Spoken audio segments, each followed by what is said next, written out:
So my graphics card has become really buggy. My screen blacks out a lot. It does it for like a millisecond and then comes back on. Anyway, I decided while I wait for the computer to load, I might just make a quick video. So, I'm not using the laptop anymore. The laptop was only for demonstration purposes, so it's on its permanent display now. Might not be able to see it very well on the camera, but nah. This is my surveillance system,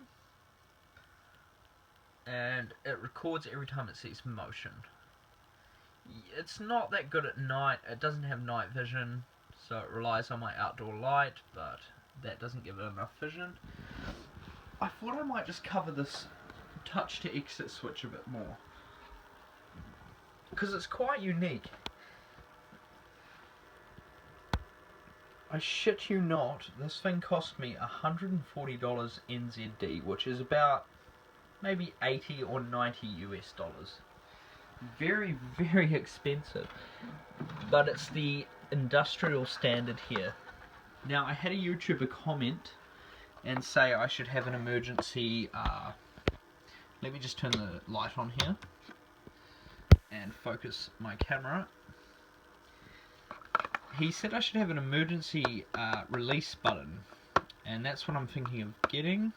It's the same. I might just stick it under it, or I might just stick a green button, momentary or latching, inside this actual unit. As I said to him, it's an actual, this is actually a rental cabin. So all the wires you see here, that have come in here, apart from the Cat 5 amp power that's coming up from the battery supply, which I'll actually show you now while I'm at it. Believe it or not, I'm actually just using another security panel. I don't know if I can turn the light on. No, unfortunately I can't while it's recording. But this is the battery backup power supply. There's an 100 amp hour battery under this cabinet here, and all my power supply.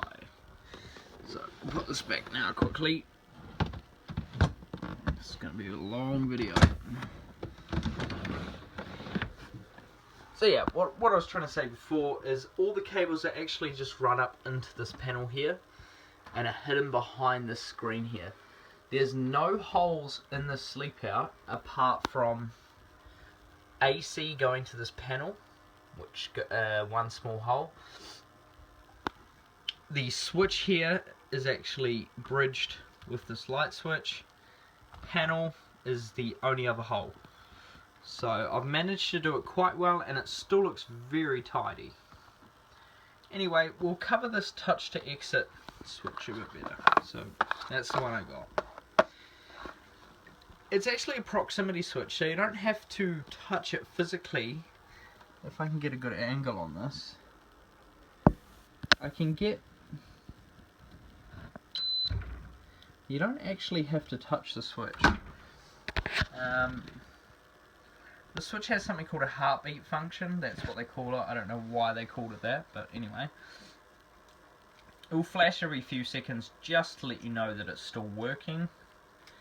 And when you touch it, you get the green light, obviously, and that unlocks the door, as you can hear. So if I touch it, or not touch it, get close to it. Apparently, in their explanation, it's to help prevent the spread of disease. You know, if you're in a real big building, you don't actually have to touch it and contaminate. You just get near it. You can even, you don't have to, imagine this is my wallet, you could just, no. Well, it was working with my wallet, but my wallet has a proximity sensor. What I'm thinking is it might just pick up the frequency. Yeah, I'm thinking that's what's happened. There's a RFID card in here that lets me get into my sleep out. So, I'll show you how I normally use it. It's quite late at night, so I won't be able to talk very loud outside, but I'll show you how I normally get into my sleep out.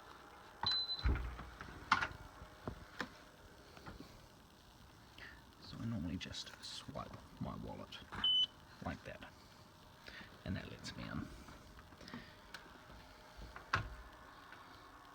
So that's normally how I get in. So I guess kind of the same way to exit, just grab your wallet.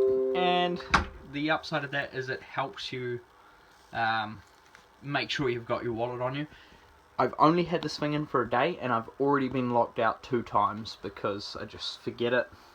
Luckily, as I mentioned in my previous video, I have a GSM module in here, so I can get up to a gap in the window and talk to Siri, because I have an iPhone, and get her to unlock the door for me. But if I didn't have that function, then I'd be absolutely screwed. I'd just have to unplug the power and probably wait a whole week, because I've tried forcing this door away from this magnet, but unfortunately I can't remember what it was rated at. I think it's 500 kgs, I think, which is about, I couldn't convert that off the top of my head into pounds, but I'd say about 700 pounds. So it's quite a strong lock. You'd completely destroy the door before you were able to get into here. It'd honestly be easier just to smash the glass than to try pull this door open. But that's why I have a pressure sensor up here if someone was to break in.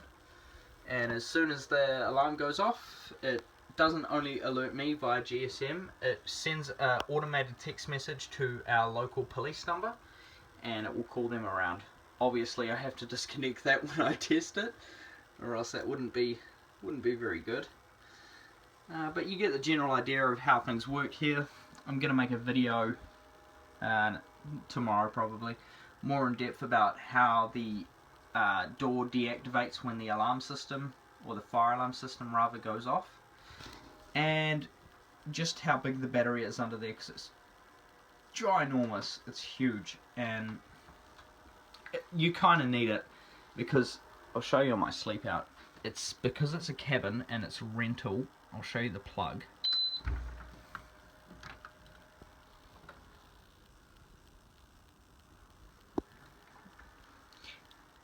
As you can see, someone could just easily unplug that, and that's the end of the game, pretty much.